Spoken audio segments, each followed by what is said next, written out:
Kodagu channel ವಾರ್ತೆಗಳ ಪ್ರಾಯೋಜಕರು Muliya Keshav Bhat and sons, ಚಿನ್ನಾಭರಣಗಳ ಬೃಹತ್ ಮಳಿಗೆ, ಮಡಿಕೇರಿ, ಗೋಣಿಕೊಪ್ಪ, ಪುತ್ತೂರು, ಬೆಳ್ತಂಗಡಿ, ಬೆಂಗಳೂರು. ಹೋಮ್ಸ್ಕೇಪ್ ಫರ್ನಿಚರ್ಸ್, ಕೊಡಗಿಗೆ ಸಮೀಪದ ವಿಶಾಲವಾದ ಮಳಿಗೆ, ಪಯ್ಯಾವೂರ್, ಕೇರಳ. ಶಾರದಾ ಜ್ಯುವೆಲರ್ಸ್, ಕೊಡಗಿನ ಸಾಂಪ್ರದಾಯಿಕ ಆಭರಣಗಳ ಬೃಹತ್ ಮಳಿಗೆ, Aras road, Mysuru. A to Z supermarket, Vishwamanava double road, Kuvempu Nagar, Mysuru. SLV Promax, corn mix and corn products, Kushalnagar. Prashanth furnitures, ನಿಮ್ಮ ಅಂದದ ಮನೆಗೆ ಚಂದದ ಪೀಠೋಪಕರಣಗಳ ಮಳಿಗೆ, ಇಂಡಸ್ಟ್ರಿಯಲ್ ಏರಿಯಾ, ಮಡಿಕೇರಿ. ಫ್ಯಾಬಿನ್ಸ್ ಫ್ಯಾಮಿಲಿ ರೆಸ್ಟೋರೆಂಟ್, ಬೆಕಾಚಿ resto cafe, always cell tower, Kohinoor ರಸ್ತೆ, ಮಡಿಕೇರಿ. ದಾಪಕ್ಲು ಗ್ರಾಮ ಪಂಚಾಯಿತಿ ವ್ಯಾಪ್ತಿಯ ಹಳೆ ತಾಲೂಕು ಕೊಳಕೇರಿ ಮುಖ್ಯ ರಸ್ತೆಯ ನೂರಂಬಡ ಎಂಬಲ್ಲಿ ಸಾರ್ವಜನಿಕರ ಉಪಯೋಗಕ್ಕಾಗಿ ದಾಪಕ್ಲು ಪಂಚಾಯತ್ ವತಿಯಿಂದ ನೂತನ ಪ್ರಯಾಣಿಕರ ಬಸ್ ತಂಗುದಾಣವನ್ನು ಉದ್ಘಾಟನೆ ಮಾಡಲಾಯಿತು.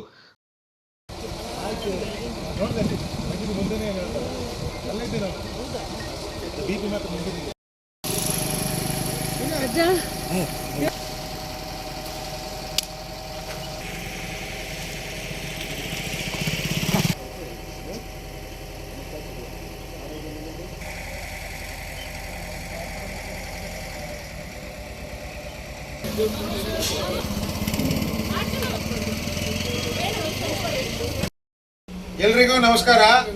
ನಾಪೋಕ್ಲು ಗ್ರಾಮ ಪಂಚಾಯಿತಿ 15ನೇ ಹಣಕಾಸು ಯೋಜನೆಯಲ್ಲಿ ಹಳೆ ತಾಲೂಕು ನೂರಂಬಡದಲ್ಲಿ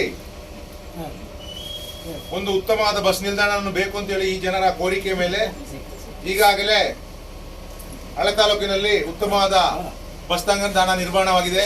ಅದರ ಉದ್ಘಾಟನೆಯನ್ನು ನಮ್ಮ ನಾಪೋಕ್ಲು ಗ್ರಾಮ ಪಂಚಾಯಿತಿಯ ಅಧ್ಯಕ್ಷನಿಯಾದಂತಹ ಶ್ರೀಮತಿ ವನಜಾಕ್ಷಿ ರೇಣುಕೇಶ್ವರವರು, ಮಾಜಿ ಉಪಾಧ್ಯಕ್ಷರು, ಹಾಲಿ ಸದಸ್ಯರಾದಂತಹ ಹೇಮಾವತಿ ಅರುಣ್ ಬೇಬಾ, ಈ ಭಾಗದ ಸದಸ್ಯರಾದಂತಹ TA ಮೊಹಮ್ಮದ್ ಲಲಿತಾರವರು, ಮತ್ತೆ ಎಲ್ಲ ಮೊಹಮ್ಮದ್ ಕುರೈಶಿರವರು, ಪಂಚಾಯತ್ ಸಿಬ್ಬಂದಿ ವರ್ಗದವರು, ಅದಲ್ಲದೆ ಇದರ ಮೇಲೆ ಇಲ್ಲಿ ಶೆಲ್ಟರ್ ಆಗಬೇಕು ಅಂತೇಳಿ ನಮ್ಮ ಜೊತೆ ಸಹಕರಿಸಿದಂತಹ HA ಬೊಳ್ಳೂರವರು, ಎಲ್ಲರಿಗೂ ಸ್ವಾಗತವನ್ನು ಬಯಸ್ತಾ ಈ ಒಂದು ಶುಭ ಗಳಿಗೆಯಲ್ಲಿ ನಮ್ಮ ಅಧ್ಯಕ್ಷರಾದಂತಹ ಶ್ರೀಮತಿ ವನಜಾಕ್ಷಿ ರೇಣುಕೇಶ್ವರವರು ಈ ಶೆಲ್ಟರ್ ಅನ್ನು ಉದ್ಘಾಟನೆ ಮಾಡಿ ಸಾರ್ವಜನಿಕ ಬಳಕೆ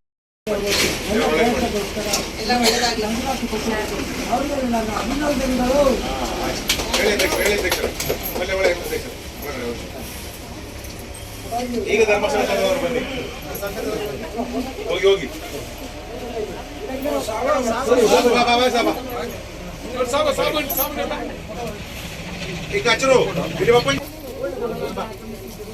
ದಾಪಕ್ಲು ಗ್ರಾಮ ಪಂಚಾಯತ್ ಅಧ್ಯಕ್ಷರಾದ ವನಜಾಕ್ಷಿ ರೇಣುಕೇಶ್ ಅವರು ಬಸ್ ತಂಗುದಾಣವನ್ನು ಉದ್ಘಾಟಿಸಿ ಮಾತನಾಡಿ, ಸ್ಥಳೀಯ ನಿವಾಸಿಗಳ ಮನವಿ ಮೇರೆಗೆ ಪಂಚಾಯಿತಿಯ 15ನೇ ಹಣಕಾಸು ಯೋಜನೆಯಡಿಯಲ್ಲಿ ಬಿಡುಗಡೆಯಾದ ಅನುದಾನದಿಂದ ನೂತನ ಬಸ್ ತಂಗುದಾಣವನ್ನು ನಿರ್ಮಾಣ ಮಾಡಲಾಗಿದ್ದು, ಸಾರ್ವಜನಿಕರು ಶುಚಿತ್ವವನ್ನು ಕಾಪಾಡಿಕೊಂಡು ಇದರ ಪ್ರಯೋಜನವನ್ನು ಪಡೆದುಕೊಳ್ಳಬೇಕೆಂದು ತಿಳಿಸಿದರು.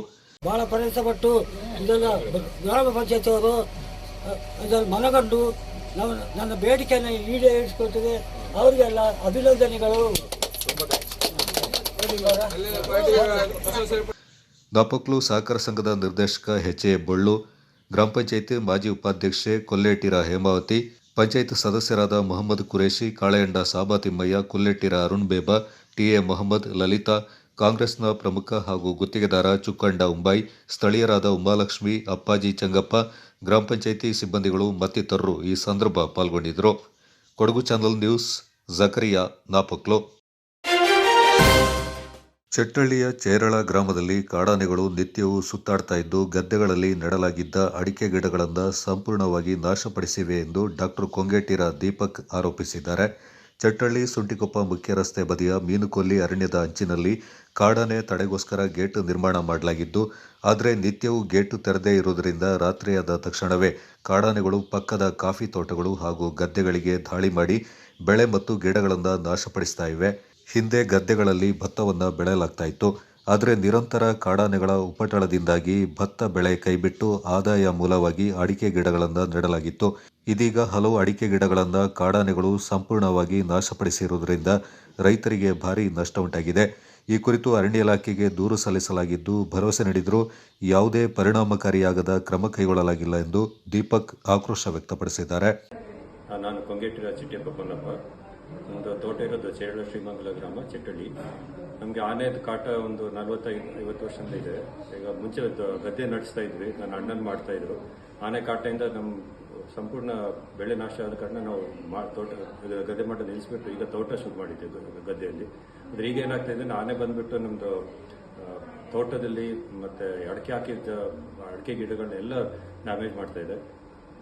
ಫಾರೆಸ್ಟ್ ಡಿಪಾರ್ಟ್ಮೆಂಟ್ಗೆ ಹೇಳಿದ್ದೀವಿ, ಅವರು ಬಂದು ನೋಡ್ತಾರೆ, ಅಲ್ಲಿಂದ ಕಾಂಪನ್ಸೇಷನ್ ಕೊಡ್ತೀನಿ ಅಂತ ಹೇಳುತ್ತೆ. ಅದು ಕಾಂಪನ್ಸೇಷನ್ ಕೊಟ್ಟರು ಕೂಡ ನಮಗೆ ಗಿಡ ಬೆಳೆಸಿ ಅಷ್ಟು ಶ್ರಮಪಟ್ಟು ಗಿಡ ಬೆಳೆಸಿದನ್ನು ನಮಗೆ ಪುನಃ ಮಾರ್ಪಡೋಕ್ಕೆ ಆಗ್ತಾ ಇಲ್ಲ.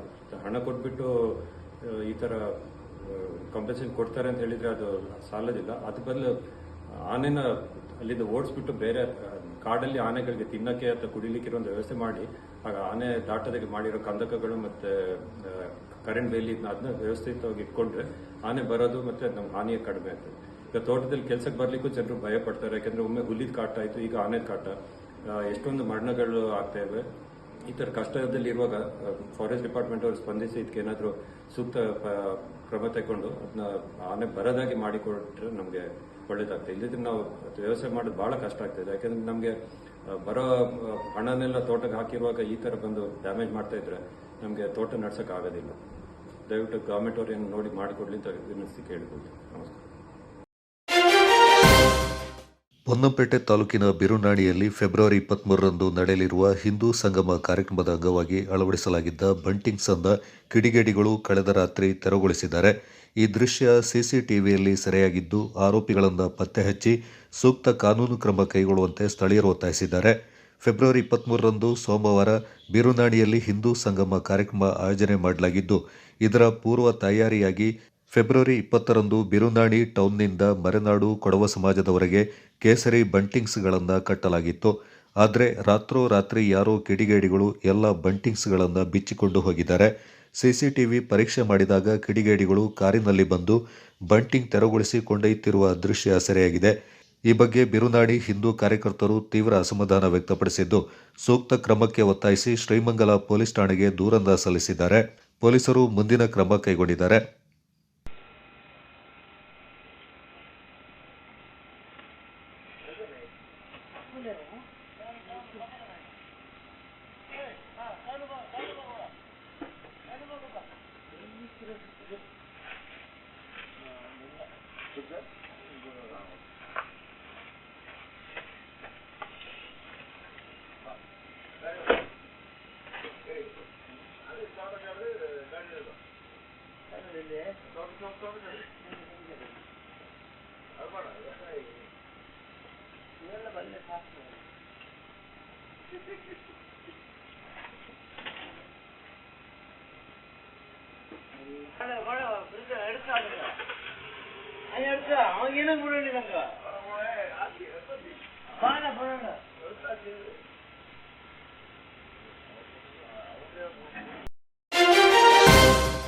ಕಾಫಿ ತೋಟದಿಂದ ಏಕಾಏಕಿ ರಸ್ತೆಗೆ ಬಂದ ಕಾಡುಕೋಣ ಡಿಕ್ಕಿಯಾದ ಪರಿಣಾಮ ಗೂಡ್ಸ್ ಆಟೋ ಪಲ್ಟಿಯಾದ ಘಟನೆ ಸಿದ್ದಾಪುರ ಸಮೀಪದ ಕರಡಿಗೋಡು ಗ್ರಾಮದಲ್ಲಿ ನಡೆದಿದೆ. ಘಟನೆಯಲ್ಲಿ ಚಾಲಕ ಹಾಗೂ ಕಾರ್ಮಿಕ ಗಾಯಗೊಂಡು ಚಿಕಿತ್ಸೆ ಪಡಿತಾ ಇದ್ದಾರೆ. ಕಾಡುಕೋಣಕ್ಕೂ ಗಾಯಗಳಾಗಿದ್ದು ಚಿಕಿತ್ಸೆಗೆಂದು ಆನೆಚೌಕೂರು ವನ್ಯಜೀವಿ ಸಂರಕ್ಷಣಾ ಕೇಂದ್ರದಲ್ಲಿ ದಾಖಲು ಮಾಡಲಾಗಿದೆ. ಸ್ಥಳಕ್ಕೆ ವಿರಾಜಪೇಟೆ ವಲಯ ಅರಣ್ಯ ಸಂರಕ್ಷಣಾಧಿಕಾರಿ ಶಿವರಾಮ್, ಉಪ ವಲಯ ಅರಣ್ಯಾಧಿಕಾರಿ ಸಂಜಿತ್ ಸೋಮಯ್ಯ, ತಿತಿಮತಿ ವಲಯ ಅರಣ್ಯ ಸಂರಕ್ಷಣಾಧಿಕಾರಿ ಗಂಗಾಧರ್, ಆನೆಚೌಕೂರು ವಲಯ ಅರಣ್ಯ ಸಂರಕ್ಷಣಾಧಿಕಾರಿ ದೇವರಾಜ್ ಹಾಗೂ ಸಿಬ್ಬಂದಿಗಳು ಭೇಟಿ ನೀಡಿ ಪರಿಶೀಲನೆ ನಡೆಸಿದರು. ಸೋಮವಾರಪೇಟೆ ಸಮೀಪದ ತೊರೆನೂರು ಗ್ರಾಮ ಪಂಚಾಯಿತಿ ವ್ಯಾಪ್ತಿಯ ಸಿದ್ದಲಿಂಗಾಪುರ ಗ್ರಾಮದ ಅರಿಶನ ಕುಪ್ಪೆಯಲ್ಲಿರುವ ಶ್ರೀ ಮಂಜುನಾಥ ಕ್ಷೇತ್ರದಲ್ಲಿ ಮಹಾಶಿವರಾತ್ರಿಯಿಂದ ಶ್ರದ್ಧಾ ಭಕ್ತಿಯಿಂದ ಆಚರಣೆ ಮಾಡಲಾಯಿತು. ಭಾನುವಾರ ಬೆಳಗ್ಗೆ 5 ಗಂಟೆಗೆ ಕ್ಷೇತ್ರದ ಗುರುಗಳಾದ ರಾಜೇಶ್ನಾಥ್ ಗುರೂಜಿಯವರ ಮಾರ್ಗದರ್ಶನದಲ್ಲಿ ಪ್ರಧಾನ ಅರ್ಚಕ ಜಗದೀಶ್ ಉಡುಪ ಅವರ ಪೌರೋಹಿತ್ಯದಲ್ಲಿ ಗಣಪತಿ ಹೋಮ ನಡೆಸುವ ಮೂಲಕ ಮಹಾಶಿವರಾತ್ರಿಗೆ ಚಾಲನೆ ನೀಡಲಾಯಿತು. ಸತತ 2 ದಿನಗಳ ಕಾಲ ನಡೆದ ಪೂಜಾ ಕೈಂಕರ್ಯಗಳಲ್ಲಿ ಅಷ್ಟಾಯಾಮ ಪೂಜೆ ವಿಶೇಷವಾಗಿತ್ತು. ಬೆಳಗ್ಗೆ 6 ಗಂಟೆಯಿಂದ ಪ್ರತಿ 3 ಗಂಟೆಗಳಿಗೊಮ್ಮೆ ಶಿವನಿಗೆ ಕ್ಷೀರಾಭಿಷೇಕ, 1108 ಎಳನೀರು ಅಭಿಷೇಕ, ಕಬ್ಬಿನ ಹಾಲಿನ ಅಭಿಷೇಕ, ಕಲಶಾಭಿಷೇಕ, ಪಂಚಾಮೃತ ಅಭಿಷೇಕ, ಜೇನುತುಪ್ಪದ ಅಭಿಷೇಕ, ಕುಂಭಾಭಿಷೇಕ ಮತ್ತು ಶಿವನಿಗೆ ಅತಿ ಪ್ರಿಯವಾದ ಭಸ್ಮಾಭಿಷೇಕವನ್ನು ಕ್ಷೇತ್ರದ ಗುರುಗಳಾದ ರಾಜೇಶ್ನಾಥ್ ಗುರೂಜಿ ಹಾಗೂ ಪ್ರಧಾನ ಅರ್ಚಕ ಜಗದೀಶ್ ಉಡುಪ ನೆರವೇರಿಸಿಕೊಟ್ರು. ರಾತ್ರಿ ನಡೆದ ಜಾಗರಣೆ ಕಾರ್ಯಕ್ರಮದಲ್ಲಿ ಕುಶಾಲನಗರದ ಮಧುಸೂದನ್ ಮತ್ತು ತಂಡದವರು ಭಜನೆ ಹಾಗೂ ಸ್ಥಳೀಯರಿಂದ ಸಾಂಸ್ಕೃತಿಕ ಕಾರ್ಯಕ್ರಮಗಳು ಜರುಗಿದವು.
ಮೊರೆಯ ಕೇಳು ತಾಳಲಾರೆನಯ್ಯ ಈ ಕಾಮದಂಗ ನಾವಿನ್ನ ನಂಬಿದೆ ಶ್ರೀರಾಮಚಂದ್ರ ಕಾಯೋ ನಂಬಿದೆ ಶ್ರೀರಾಮಚಂದ್ರ ಶ್ರೀರಾಮಚಂದ್ರ ಶ್ರೀರಾಮ ಜಯ ರಾಮ ಜಯ ಜಯ ರಾಮ ಶ್ರೀರಾಮ ಜಯ ರಾಮ ಜಯ ಜಯ ರಾಮ ಜಯ ರಾಮ ಜಯ ಜಯ ರಾಮ ಸದಾಲಿಗೆಯಲಿ ಬರಲಿ ರಾಮ ನಾಮ ಸದಾ ಎನ್ನ ನಾಮ ಬರಲಿ ಕೃಷ್ಣ ನಾಮ ಬರಲಿ ಕೃಷ್ಣ ನಾಮ. ಈ ಸಂದರ್ಭ ದೇವಾಲಯ ಜೀರ್ಣೋದ್ಧಾರ ಸಮಿತಿ ಅಧ್ಯಕ್ಷ ನಾಪಂಡ ಮುತ್ತಪ್ಪ, ಗೌರವಾಧ್ಯಕ್ಷ ನಾಪಂಡ ಮುದ್ದಪ್ಪ, ಕಾರ್ಯದರ್ಶಿಗಳಾದ ಪ್ರಕಾಶ್, ರಮೇಶ್, ನವಚಂಡಿಕಾ ಸಮಿತಿಯ ಅಧ್ಯಕ್ಷ ಹೊಸಕ್ಲು ಸತೀಶ್, ಕಾರ್ಯದರ್ಶಿ ಕಳಂಜನ ಹರೀಶ್ ಸೇರಿದಂತೆ ಪದಾಧಿಕಾರಿಗಳಾದ ಎಸ್ಎ ಮುರಳೀಧರ್, ಎಚ್ಎಸ್ ಹರೀಶ್ ಕುಮಾರ್ ಮತ್ತಿತರರು ಪಾಲ್ಗೊಂಡಿದ್ದರು. ಕೊಡಗು ಚಾನಲ್ ನ್ಯೂಸ್, ಹರೀಶ್ ಕುಮಾರ್, ಶನಿವಾರ ಸಂತೆ. ಕೇರಳ ಕರ್ನಾಟಕ ಗಡಿಯ ಸಮೀಪದ ಕಣ್ಣೂರು ಜಿಲ್ಲೆಯ ಪಯ್ಯಾವೂರು ಶಿವ ದೇವಾಲಯದಲ್ಲಿ ವಾರ್ಷಿಕೋತ್ಸವ ನಡೀತಾ ಇದ್ದು, ಶುಕ್ರವಾರ ಬೆಳಗ್ಗೆ ಕೊಡಗಿನವರ ಊಟ ಉತ್ಸವದ 8 ಊಟ ಹಬ್ಬಕ್ಕೆ ಅಕ್ಕಿ ಅಳೆಯುವ ಶಾಸ್ತ್ರದ ಮೂಲಕ ಚಾಲನೆ ನೀಡಲಾಯಿತು. ಹಬ್ಬದ ಪ್ರಮುಖ ಭಾಗವಾದ ಕೊಡಗಿನ ಕಡೆಯತ್ನಾಡಿನ ಚೆಯ್ಯಂಡಾಣೆಯ ಮುಂಡ್ಯೋಳಂಡ ಹಾಗೂ ಬೊವ್ವೇರಿಯಂಡ ಕುಟುಂಬಗಳ ತಕ್ಕ ಮುಖ್ಯಸ್ಥರ ಹಾಗೂ ನಾಡಿನ ಪ್ರಮುಖ ಕುಟುಂಬಗಳ ಸದಸ್ಯರು ಕೊಡವರು ಪಯ್ಯಾವೂರು ಶಿವನಿಗೆ ಅರ್ಪಿಸಲು ಎತ್ತುಗಳ ಬೆನ್ನಿನ ಮೇಲೆ ಅಕ್ಕಿಯಿಂದ ದೇವಸ್ಥಾನಕ್ಕೆ ಸಾಗಿಸಿದ್ದು, ದೇವಸ್ಥಾನದಲ್ಲಿ ಅದನ್ನು ಅಳೆಯುವ ಶಾಸ್ತ್ರ ಮಾಡುವ ಮೂಲಕ ನೈವೇದ್ಯಕ್ಕೆ ಹಾಗೂ ಊಟ ಕಜ್ಜಾಯಕ್ಕೆ ಅರ್ಪಿಸಲಾಯಿತು. ಕೊಡಗಿನವರಿಗೆ ವಿಶೇಷ ಸ್ಥಾನಮಾನ ನೀಡಲಾಗ್ತಾ ಇದ್ದು, ಕೊಡಗಿನಿಂದ ಕಾಡುದಾರಿಯಲ್ಲಿ ಎತ್ತುಗಳ ಮೂಲಕ ಅಕ್ಕಿ ಸಾಗಿಸುವ ಎತ್ತು ಪೋರಾಟನಲ್ಲಿ ತೆರಳಿದವರನ್ನ ದೇವಾಲಯ ಸಮಿತಿ ಹಾಗೂ ಕೋಮರ ತಚ್ಚನವರು ಸಾಂಪ್ರದಾಯಿಕವಾಗಿ ಸ್ವಾಗತಿಸಿದರು. 21ರಂದು 9 ಊಟು ಹಾಗೂ 22ರಂದು 10 ಊಟು ಹಬ್ಬ ನಡೆಯಲಿದ್ದು, 24ರಂದು ದೇವರ ಆರಾಟ ಉತ್ಸವ ನಡೆಯಲಿದೆ. ವಿಶೇಷವಾಗಿ 22ರವರೆಗೆ ಕೊಡಗಿನವರ ಹಬ್ಬ ನಡೆಯಲಿದೆ. ಬಳಿಕ ಅಗ್ನಿಕುಂಡಕ್ಕೆ ಅಗ್ನಿ ಇಡುವ ಮೂಲಕ ಕೊಡಗಿನ ಹಬ್ಬಕ್ಕೆ ಚಾಲನೆ ನೀಡಲಾಯಿತು. ಕೊಡಗಿನ ಸಾಂಪ್ರದಾಯಿಕ ನೃತ್ಯ ಮತ್ತು ಪೂಜಾ ಕಾರ್ಯಕ್ರಮಗಳು ನಡೆಯುತ್ತವೆ. ಸಂಜೆ ದೇವರ ನೃತ್ಯ ಬಲಿ ಪ್ರದರ್ಶನ, ವಿವಿಧ ಪೂಜೆಗಳು, ನೈವೇದ್ಯ ಸಮರ್ಪಣೆ ನಡೆಯಿತು. ಈ ಸಂದರ್ಭ ಮುಂಡ್ಯೋಳಂಡ ಬೊವ್ವೇರಿಯಂಡ ಕುಟುಂಬದ ತಕ್ಕ ಮುಖ್ಯಸ್ಥರು, ಕಡೆಯತ್ನಾಡಿನ ಪ್ರಮುಖ ಕುಟುಂಬದವರು, ದೇವಾಲಯ ಸಮಿತಿಯವರು, ಆಡಳಿತ ಮಂಡಳಿ ಪ್ರಮುಖರು ಸೇರಿದಂತೆ ಅಪಾರ ಸಂಖ್ಯೆಯಲ್ಲಿ ಭಕ್ತರು ಪಾಲ್ಗೊಂಡು ದೇವರ ಕೃಪೆಗೆ ಪಾತ್ರರಾದರು.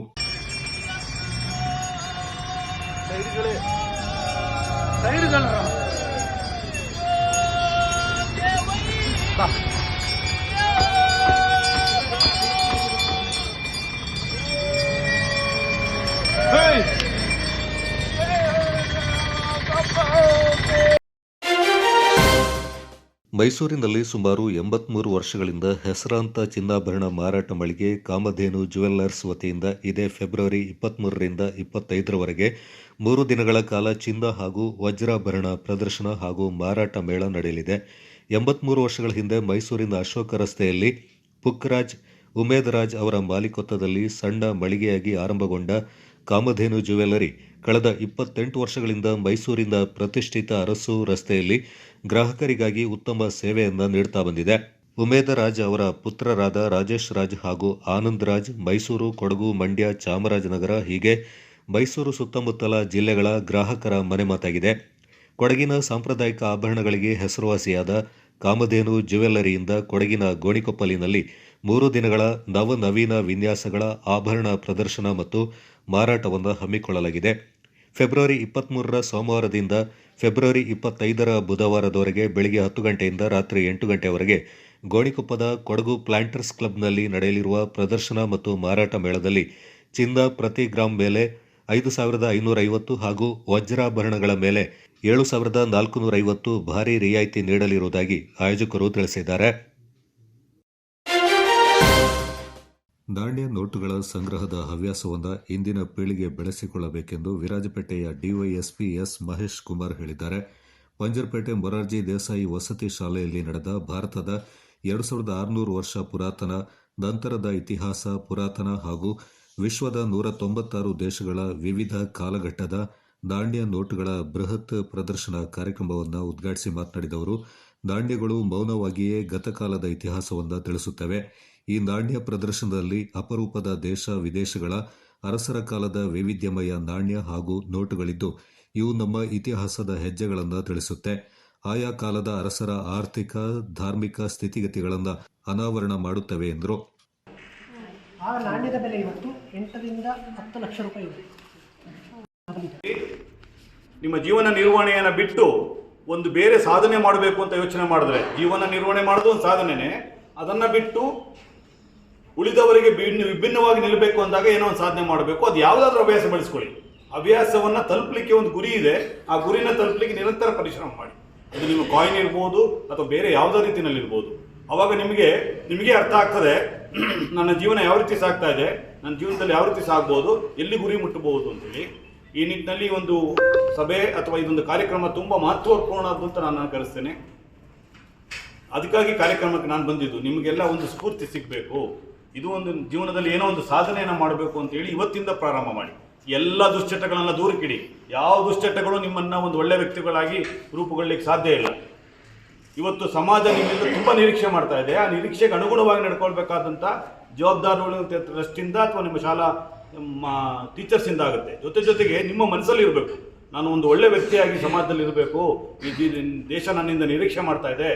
ನಿಮಗೆಲ್ಲ ಗೊತ್ತಿದೆ, ಯುವಶಕ್ತಿಯ ಮುಂದಿನ ರಾಷ್ಟ್ರದ ಶಕ್ತಿ ಅಂತ ನಾವು ಕರಿತೀವಿ. ಇವತ್ತು ಅದ್ವಿಮುಖವಾಗಿ ಹೋಗ್ತಾ ಇರತಕ್ಕಂಥ ಅದು ಮಾದಕ ವಸ್ತುಗಳ ಚಟ ಇರ್ಬೋದು ಅಥವಾ ಬೇರೆ ಬೇರೆ ಚಟಗಳನ್ನ ದೂರವಾಗಿ ಇಂಥ ಒಳ್ಳೆ ಕಾರ್ಯಕ್ರಮ.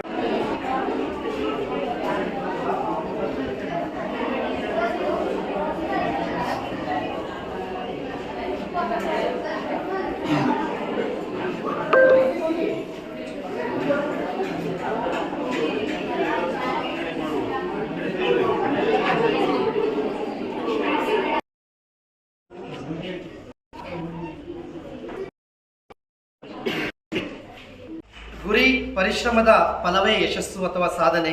ಅದಕ್ಕಾಗಿ ಉತ್ತಮ ಹವ್ಯಾಸವನ್ನು ಬೆಳೆಸಿಕೊಳ್ಳಿ ಎನ್ನುವಂತಹ ಒಂದು ಸ್ಫೂರ್ತಿಯ ನುಡಿಯನ್ನು ನುಡಿದಂತಹ ಮುಖ್ಯ ಅತಿಥಿಗಳಾಗಿ ಆಗಮಿಸಿರುವ ಶ್ರೀ ಎಸ್ ಮಹೇಶ್ ಕುಮಾರ್ ಸರ್ ಅವರು, DISP ವಿರಾಜಪೇಟೆ, ಇವರಿಗೆ ಸರ್ವರ ಪರವಾಗಿ ಪೂರಕವಾದಂತಹ ಧನ್ಯವಾದ.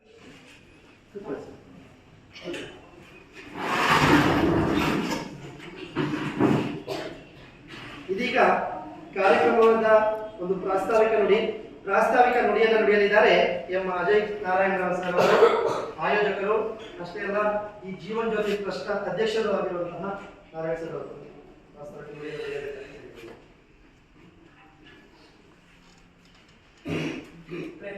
ನಮಸ್ಕಾರ. ಸ್ವಾಗತ.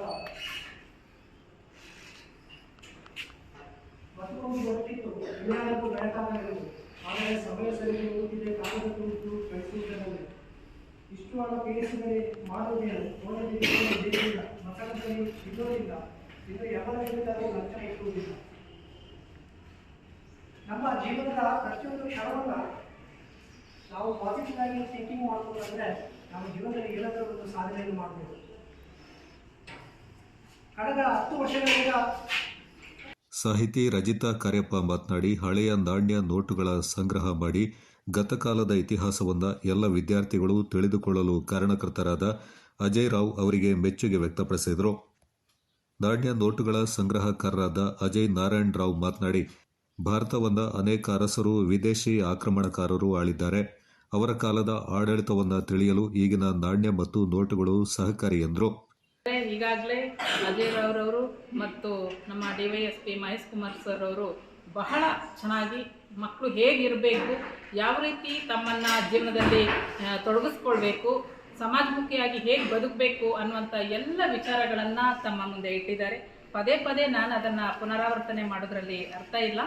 ಆದರೆ ಪ್ರತಿಯೊಂದು ವಿದ್ಯಾರ್ಥಿಗಳು ಪುಸ್ತಕಗಳನ್ನು ಮತ್ತು ಪತ್ರಿಕೆಗಳನ್ನು, ದಿನನಿತ್ಯ ಪತ್ರಿಕೆಗಳನ್ನು ಓದುವ ಒಂದು ಹವ್ಯಾಸವನ್ನು ಖಂಡಿತವಾಗಿಯೂ ಇಟ್ಕೋಬೇಕು. ಅದರಲ್ಲಿ ಕೆಲವು ವಿಚಾರಗಳು ತಾವು ಏನು ಆಗಬೇಕು ಅಥವಾ ಏನು ಮಾಡಬಹುದು, ಸಮಾಜದಲ್ಲಿ ಏನು ನಡೀತಾ ಇದೆ, ನಾವು ಏನು ಮಾಡಬಾರ್ದು ಅನ್ನುವಂತಹ ಕೆಲವು ವಿಚಾರಗಳಿರುತ್ತೆ. ಅದನ್ನು ತಾವು ಮನದಟ್ಟು ಮಾಡ್ಕೋಬೇಕು. ಜೊತೆಗೆ ಈಗ ಇಲ್ಲಿ ನೀವು ಮುಂದೆ ಕುಳಿತಿರೋದು ನಾಣ್ಯ ಮತ್ತು ನೋಟು ಪ್ರದರ್ಶನ ಮಾಡಿರೋದು, ಇವುಗಳು ಯಾವ ದೇಶದ್ದು ಅಥವಾ ಏನು ವಿಚಾರ ಇದೆ ಇದನ್ನು ಸುಮ್ಮನೆ ನೋಡಿ ನೀವು ಅದನ್ನು ನಾವು ಪ್ರದರ್ಶನ ಮಾಡಿದರೆ ನಾವು ಅದರ ಮುಂದೆ ಕುಳಿತಿದ್ದೀವಿ ಅಂತ ನೀವು ಖಂಡಿತ ಭಾವಿಸ್ಬೇಡಿ. ಇದನ್ನು ನಾವು ಕೂಡ ಯಾವ ರೀತಿಯಲ್ಲಿ ಇದನ್ನು ನಮ್ಮ ಜೀವನದಲ್ಲಿ ಅಳವಡಿಸ್ಕೊಳ್ಬೋದು, ಈ ಥರದ ಸಮಾಜಮುಖಿ ಕಾರ್ಯವನ್ನು ಹೇಗೆ ಮಾಡಬಹುದು ಅಥವಾ ಸಾಧನೆಯನ್ನು ಯಾವ ರೀತಿ ಮಾಡಬಹುದು, ಇದಲ್ಲದೆ ಅಥವಾ ಬೇರೆ ಯಾವ ರೀತಿಯಲ್ಲಿ ನಾವು ನಮ್ಮ ಜೀವನದಲ್ಲಿ ತೊಡಗಿಸ್ಕೊಳ್ಬಹುದು ಅನ್ನುವಂತಹ ಒಂದು ವಿಚಾರವನ್ನು ತಾವು ಕೂಡ ಮನನ ಮಾಡಿಕೊಳ್ಬೇಕು. ಇದು ಸರಿಯಾದ ಸಮಯ. ನಿಮ್ಮ ಜೀವನದಲ್ಲಿ ಏನಾದರೂ ಒಂದು ಮಾಡಬೇಕು ಅನ್ನುವ ಗುರಿಯನ್ನು ನೀವು ನಿರ್ದಿಷ್ಟವಾದ ಗುರಿಯನ್ನು ಇಟ್ಕೊಳ್ಳಿಕ್ಕೆ ಸಕಾಲವಾದ ಒಂದು ಸಮಯ ಅಂತ ನಾನು ಭಾವಿಸ್ತೇನೆ. ಪ್ರತಿಯೊಬ್ಬ ವಿದ್ಯಾರ್ಥಿಗಳು ಕೂಡ ತಮ್ಮ ಜೀವನದಲ್ಲಿ ಏನಾಗಬೇಕು ಅನ್ನೋ ಒಂದು ಗುರಿಯನ್ನು ಇಟ್ಕೊಂಡು ಮುಂದೆ ಬರಬೇಕು. ಅದರ ಜೊತೆಗೆ ಆದಷ್ಟು ಮೊಬೈಲ್ ಗೀಳನ್ನು ಬಿಟ್ಟು ಪ್ರತಿದಿನ ಓದುವುದು ಮತ್ತು ತಮ್ಮ ಕಲೆ, ಸಾಹಿತ್ಯ, ಸಂಸ್ಕೃತಿಗೆ ಎಡೆಗೆ ತಮ್ಮ ಒಲವನ್ನು ತೋರಿಸಿ ಮುಂದಿನ ಜೀವನದಲ್ಲಿ ನೀವು ಒಳ್ಳೆಯದಾಗಲಿ, ನಿಮಗೆಲ್ಲರಿಗೂ ಶುಭವಾಗಲಿ ಅಂತ ಹಾರೈಸ್ತಾ ಮೊರಾರ್ಜಿ ದೇಸಾಯಿ ವಸತಿ ಶಾಲೆಯ ಪ್ರಾಂಶುಪಾಲರಾದ ಶಿವಕುಮಾರ್ ಈ ಸಂದರ್ಭ ಮಾತನಾಡಿದರು.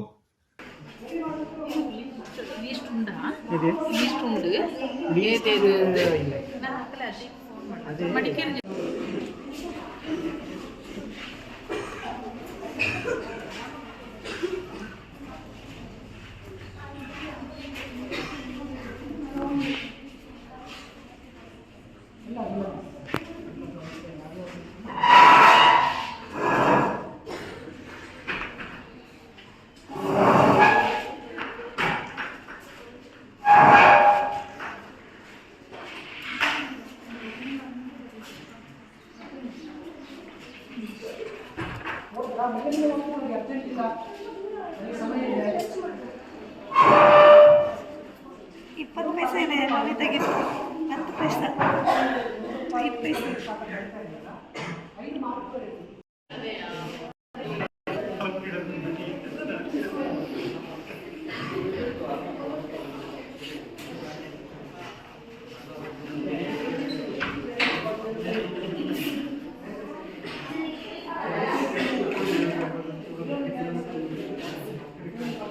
ವರ್ಷ ಹಳೆಯದಾದಂಥ ಕರ್ಷಪನ, ಚಂದ್ರಗುಪ್ತ ಮೌರ್ಯ, ಬುದ್ಧ, ಬಿಂದುಸಾರ, ಅಶೋಕ ಚಕ್ರವರ್ತಿ, ನಿಜಾಮರ ಕಾಲದ ನಾಣ್ಯಗಳು, ಮುಘಲ್, ವೀರರಾಜೇಂದ್ರ ಕಾಲದ ನಾಣ್ಯ ಇವತ್ತು ಇಡೀ ವಿಶ್ವದಲ್ಲಿ ಇರಲಿಲ್ಲ, ನನ್ನ ಸಂಗ್ರಹದಲ್ಲಿ ಮಾತ್ರ ಇರುವಂಥದ್ದು. ಟಿಪ್ಪು ಸುಲ್ತಾನ್, ಬ್ರಿಟಿಷ್ ನೋಟುಗಳು, ಬ್ರಿಟಿಷ್ ನಾಣ್ಯಗಳು, ಆ ರೀತಿ 196 ದೇಶಗಳ ನಾಣ್ಯವನ್ನು ನಿರಂತರವಾಗಿ ಸಂಗ್ರಹಿಸ್ತಾ ಬಂದಿದ್ದೇನೆ. ಇನ್ನೇನು ಕೆಲವು 35ರಿಂದ 40 ನೋಟುಗಳು ನನ್ನ ಸಂಗ್ರಹಣೆಯಲ್ಲಿ ಬಂದರೆ ಸಾಧಾರಣ ವಿಶ್ವ ದಾಖಲೆ ಹತ್ತತ್ರ ಮುಟ್ಟುಕೊಂಡಿದ್ದೇನೆ. ಈಗ ಮಕ್ಕಳೇ, ನಿಮಗೊಂದು ಹೇಳ್ತೇನೆ, ನೀವಿವತ್ತು ಓದ್ತಾ ಇದ್ದೀರಾ, ಉತ್ತಮ ರೀತಿಯಲ್ಲಿ ನಿಮ್ಮನ್ನು ಈ ಒಂದು ಶಾಲೆಗೆ ಕಳಿಸುವಂಥದ್ದು ಎಲ್ಲ ಮಾಡ್ತಾ ಇರೋದು ನಿಮ್ಮ ಎತ್ತ ತಂದೆ ತಾಯಿಗಳು. ಅವರಲ್ಲಿ ಕಷ್ಟಪಡ್ತಾ ಇರ್ತಾರೆ, ನನ್ನ ಮಗು ಬೆಳೆದು ಒಂದು ಉತ್ತಮ ಪ್ರಜೆ ಆಗಬೇಕು, ಸಮಾಜದಲ್ಲಿ ಒಂದು ಉತ್ತಮ ಹೆಸರನ್ನು ಗಳಿಸಬೇಕು, ಆ ನಿಟ್ಟಿನಲ್ಲಿ ಕನಸನ್ನು ಕಾಣ್ತಾ ಇರ್ತಾರೆ. ಆ ಕನಸನ್ನು ಸಾಕಾರ ಮಾಡುವಂಥದ್ದು ನಿಮ್ಮೆಲ್ಲ ಗುರಿಯಾಗಿರಬೇಕು. ತಂದೆ ತನಗೆ ಉಡಲು ಬಟ್ಟೆ ಇಲ್ಲದಿದ್ದರೂ ಕೂಡ ನನ್ನ ಮಗು ಚೆನ್ನಾಗಿ ಬೆಳಿಬೇಕು, ನನ್ನ ಮಗ ಒಳ್ಳೆಯ ಒಂದು ಸ್ಥಾನಕ್ಕೆ ತಲುಪಬೇಕು ಅಂತೇಳಿ ತನ್ನ ಜೀವನವನ್ನೆಲ್ಲ ತ್ಯಾಗ ಮಾಡ್ತಾರೆ. ತಾಯಿ ಕೂಡ ಅಷ್ಟೇ, ತನ್ನ ಮಮತೆಯನ್ನು ಕೊಟ್ಟು ತಾಯಿ ತುಂಬ ಒಂದು ಉತ್ತಮ ರೀತಿಯಲ್ಲಿ ಮಕ್ಕಳನ್ನು ಬೆಳೆಸ್ತಾರೆ. ಆ ನಿಟ್ಟಿನಲ್ಲಿ ಇವತ್ತು ಏನಾಗ್ತಿದೆ ಅಂತ ಹೇಳಿದರೆ, ಭಾರತ ದೇಶದಾದ್ಯಂತ ನಮ್ಮ ಇವತ್ತು ಈ ಒಂದು ಸಂಸ್ಕಾರವನ್ನು ಮಕ್ಕಳಿಗೆ ಕೊಡದ ರೀತಿಯಲ್ಲೇನೋ ಅನ್ನೋದು ನನಗೆ ಗೊತ್ತಿಲ್ಲ, ಭಾರತ ದೇಶಾದ್ಯಂತ ಇವತ್ತು ವೃದ್ಧಾಶ್ರಮಗಳು ತಲೆ ಎತ್ತುತ್ತಾ ಇರುವಂಥದ್ದು. ಎಷ್ಟೋ ತಾಯಿ ತಂದೆಯರು ಇವತ್ತು ವೃದ್ಧಾಶ್ರಮದಲ್ಲಿ ಕಾಲ ಕಳೆಯುವಂತಾಗಿದೆ. ಮಕ್ಕಳು ಎಜುಕೇಷನ್ ಕೊಡ್ತಾರೆ, ಒಳ್ಳೆ ರೀತಿಯಲ್ಲಿ ಬೆಳೆಸ್ತಾರೆ, ಎಲ್ಲ ತ್ಯಾಗವನ್ನು ಮಾಡ್ತಾರೆ ಅಂತ ತಾಯಿ ತಂದೆಯನ್ನು ಇವತ್ತು ಮರೆತು ಬಿಡುವಂಥ ಕಾಲ ಬಂದಿದೆ. ಮಕ್ಕಳು ಯಾವತ್ತಿದ್ರು ಏನಂದರೆ, ತಂದೆ ತಾಯಿಯ ಆಸೆ ಇರ್ತದೆ, ನನ್ನ ಮಗ ವಿದೇಶಕ್ಕೆ ಹೋಗಬೇಕು, ಅಲ್ಲಿ ಕೆಲಸ ಮಾಡಬೇಕು, ಹಣವನ್ನು ಸಂಪಾದನೆ ಮಾಡಬೇಕು. ಅಲ್ಲಿ ತಂದೆ ತಾಯಿ ಮಾಡುವಂಥ ಒಂದು ತಪ್ಪೇನೆಂದರೆ, ಮಕ್ಕಳಿಗೆ ಉತ್ತಮವಾದ ಸಂಸ್ಕಾರವನ್ನು ಕೊಡುವುದನ್ನು ಮರೆತು ಬಿಡ್ತಾರೆ. ಅದರಿಂದ ಇವತ್ತು ಎಲ್ಲ ತಂದೆ ತಾಯಿಯಂದರು ವೃದ್ಧಾಶ್ರಮದಲ್ಲಿ ಕಾಣಿಸಿರುವಂಥದ್ದು. ಆ ಒಂದು ತಪ್ಪನ್ನು ನೀವು ಯಾವತ್ತೂ ಮಾಡಬೇಡಿ. ಯಾಕೆಂತ ಹೇಳಿದ್ರೆ, ಹೆತ್ತ ತಾಯಿ ತಂದೆಯರೇ ನಿಮಗೆ ಮೊದಲ ದೇವರು. ನೀವು ದೇವರಿಗೆ ದೀಪ ಹಚ್ಚದಿದ್ದರೂ ಪರವಾಗಿಲ್ಲ, ಮನೆಯಲ್ಲಿ ನಿಮ್ಮ ತಾಯಿ ತಂದೆಯನ್ನು ಪೂಜ್ಯ ಭಾವನೆಯನ್ನು ನೋಡಿ ಅಂತೇಳಿ. ಕಾರ್ಯಕ್ರಮದಲ್ಲಿ ಡಿವೈಎಸ್ಪಿ ಮಹೇಶ್ ಕುಮಾರ್, ನಾಣ್ಯ ಸಂಗ್ರಹಕಾರ ಅಜಯ್ ರಾವ್, ಸಾಹಿತಿ ರಜಿತಾ ಕಾರ್ಯಪ್ಪ, ಸಮಾಜ ಸೇವಕ ರವಿಕುಮಾರ್ ಅವರಿಂದ ಸನ್ಮಾನಿಸಲಾಯಿತು. ಕಾರ್ಯಕ್ರಮದಲ್ಲಿ ಶಿಕ್ಷಕರಾದ ದಿಲನ್, ಕವಿತಾ, ಭವ್ಯ ಹಾಗೂ Padmanabha TK, Ratheesh KR, Vinod AN, Sudheesh Mohan, R Saravanakumar, Mekathanda Praveen, Shashidhar KR ಪಾಲ್ಗೊಂಡಿದ್ದರು.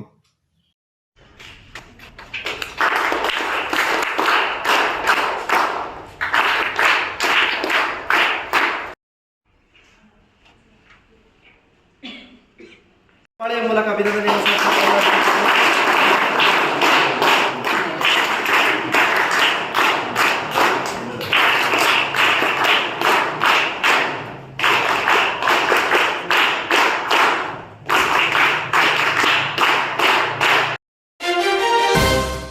ಕೊಡಗು ಕ್ರಿಶ್ಚಿಯನ್ ಅಸೋಸಿಯೇಷನ್ ವತಿಯಿಂದ ಇದೇ ಏಪ್ರಿಲ್ 24 ಮತ್ತು 25ರಂದು ನಡೆಯಲಿರುವ ಸಂಭ್ರಮದ ಕೆಸಿಎ ಕ್ರಿಕೆಟ್ ಟೂರ್ನಿಯ ಪೂರ್ವಭಾವಿ ಸಭೆ ವಿರಾಜಪೇಟೆಯಲ್ಲಿ ನಡೆಯಿತು. ಅಸೋಸಿಯೇಷನ್ ಅಧ್ಯಕ್ಷ ಎಜೆ ಬಾಬು ಅವರ ಅಧ್ಯಕ್ಷತೆಯಲ್ಲಿ ವಿರಾಜಪೇಟೆಯ ಸಂತ ಅನ್ನಂಬ ದೇವಾಲಯದ ಸಭಾಂಗಣದಲ್ಲಿ ನಡೆದ ಸಭೆಯಲ್ಲಿ ಹಾಜರಿದ್ದ ಪದಾಧಿಕಾರಿಗಳು ಕ್ರಿಕೆಟ್ ಟೂರ್ನಿಯ ಯಶಸ್ಸಿಗೆ ಅಗತ್ಯವಿರುವ ರೂಪುರೇಷೆಗಳ ಬಗ್ಗೆ ಚರ್ಚೆ ನಡೆಸಿದರು. ಸಮುದಾಯದ ಸಂಘಟನೆ ಹಾಗೂ ಮನೋರಂಜನೆಗಾಗಿ ಕ್ರಿಕೆಟ್ ಟೂರ್ನಿಯೊಂದಿಗೆ ಹಗ್ಗಜಗ್ಗಾಟ, ಥ್ರೋಬಾಲ್ ಮತ್ತು ಶಾಟ್ ಪುಟ್ ಸ್ಪರ್ಧೆಯಿಂದ 2 ದಿನಗಳ ಕಾಲ ಅತ್ಯಂತ ಅದ್ದೂರಿಯಾಗಿ ಆಯೋಜನೆ ಮಾಡಲು ನಿರ್ಧರಿಸಲಾಯಿತು. ಕೆಸಿಎ ಕ್ರಿಕೆಟ್ ಟೂರ್ನಿಯ ವಿಜೇತ ತಂಡಕ್ಕೆ 1 ಲಕ್ಷ ಮತ್ತು ದ್ವಿತೀಯ 50,000 ನಗದು ಮತ್ತು ಬಹುಮಾನ ನೀಡಲಾಗುತ್ತೆ. ಪುರುಷರು ಹಾಗೂ ಮಹಿಳೆಯರಿಗಾಗಿ ಪ್ರತ್ಯೇಕ ವಿಭಾಗಗಳಲ್ಲಿ ಹಗ್ಗಜಗ್ಗಾಟ, ಶಾಟ್ ಪುಟ್ ಮತ್ತು ಮಹಿಳೆಯರಿಗಾಗಿ ಥ್ರೋಬಾಲ್ ಪಂದ್ಯ ನಡೆಯಲಿದೆ. ವಿರಾಜಪೇಟೆಯ ಸಂತ ಅನ್ನಂಬ ಚರ್ಚ್ ಮೈದಾನದಲ್ಲಿ ಪಂದ್ಯಾವಳಿಗಳು ನಡೆಯಲಿದ್ದು, ಪ್ರತಿಯೊಂದು ಸ್ಪರ್ಧೆಯ ವಿಜೇತರಿಗೂ ಆಕರ್ಷಕ ನಗದು ಬಹುಮಾನ ಹಾಗೂ ಟ್ರೋಫಿಯನ್ನು ನೀಡಲಾಗುತ್ತೆ ಎಂದರು.